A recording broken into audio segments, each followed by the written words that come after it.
मुख्यमंत्री जयराम ठाकुर की अध्यक्षता में प्रदेश मंत्रिमंडल की बैठक पीटरहाफ में हुई। बैठक में कई महत्वपूर्ण निर्णय लिए गए। हिमाचल प्रदेश में लॉकडाउन व कर्फ्यू लगाने की शक्तियां डीसी को दी गई हैं। वह मामलों को देखते हुए अपने हिसाब से लॉकडाउन व कर्फ्यू लगा सकते हैं, लेकिन ये करने से पहले डीसी को सरकार से अनुमति लेना जरूरी होगा। हेलीकॉप्टर विवाद पर सफाई में उल्टा विपक्ष को घेरते हुए शहरी विकास मंत्री ने यहां तक कह दिया कि पूर्व मुख्यमंत्री दिल्ली घोड़े या गधे पर नहीं बल्कि हेलीकॉप्टर पर ही जाया करते थे। कैबिनेट बैठक की जानकारी देते हुए शहरी विकास मंत्री सुरेश भारद्वाज ने बताया कि मंत्रिमंडल ने निर्णय लिया कि 1 मई से 18 साल से 44 वर्ष आयु वर्ग के लोगों को फ्री में कोविड वैक्सीन लगाने का निर्णय लिया गया है। होम आइसोलेशन में रह रहे कोविड मरीजों को अब सरकार घरों में न्यूट्रिशन किट प्रदान की जाएगी। कोविड को लेकर कैबिनेट में चर्चा हुई है, जिसमें अधिकारियों को निर्देश दिए गए हैं कि कोविड सेंटर में मरीजों को इलाज सुनिश्चित करें। मंत्रिमंडल ने 31 मार्च तक 3 साल पूरे करने वाले कर्मचारियों को रेगुलर करने का निर्णय लिया है। मंत्रिमंडल ने 1 माह का वेतन कोविड फंड में दिया है।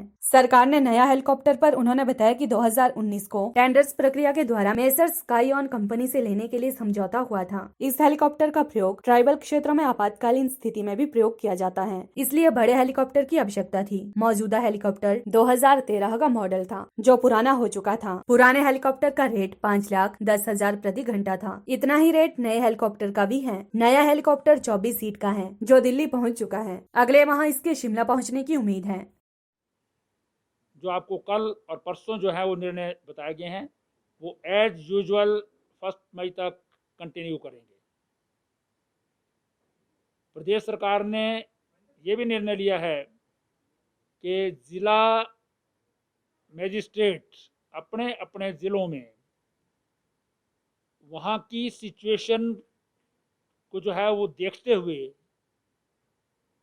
कोई भी निर्णय रिस्ट्रिक्शन से संबंधित ले सकेगा, लेकिन उसके लिए उन्हें प्रदेश सरकार से प्रायर कंसल्टेशन करनी होगी। यानी कि प्रदेश सरकार की अनुमति से जिलाधीश जो है वो, चाहे वो कर्फ्यू हो या धारा 144 की इम्पोजिशन हो, उसके बारे में निर्णय स्वयं जो है वो ले सकेंगे, लेकिन प्रदेश सरकार की अनुमति उसमें आवश्यक होगी।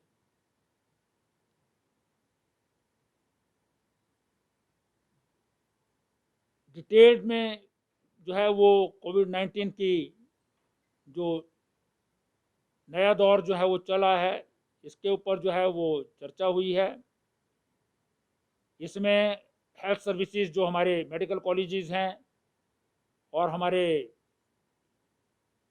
रीजनल हॉस्पिटल्स हैं या बाकी कोविड सेंटर्स हैं, उन सब के मॉनिटरिंग के लिए जो है वो अधिकारियों को आदेश दिए गए हैं कि उनमें प्रॉपर जो है वो मेडिकल सर्विसेज, उसमें सीनियर डॉक्टर की अध्यक्षता में जो है वो देख रेख हो वहाँ पर। इन सब बातों में चर्चा भी हुई है और इसका जो है वो आदेश भी दिए गए हैं अधिकारियों को कि वो इसकी जो है प्रॉपर मॉनिटरिंग करते हुए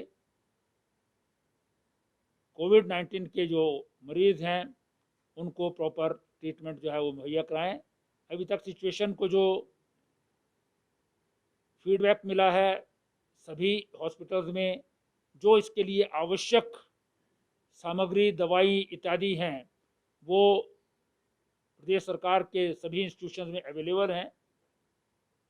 और वैक्सीनेशन जो अभी तक 45 वर्ष से ऊपर की आयु के लोगों के लिए प्रदेश भर में हो रही है, उस पर भी विस्तार से जो है वो प्रेजेंटेशन को सुना गया और उसमें जो निर्णय थे उचित वो भी लिए गए हैं, जिनमें एक महत्वपूर्ण निर्णय मैंने आपको सबसे पहले बताया है।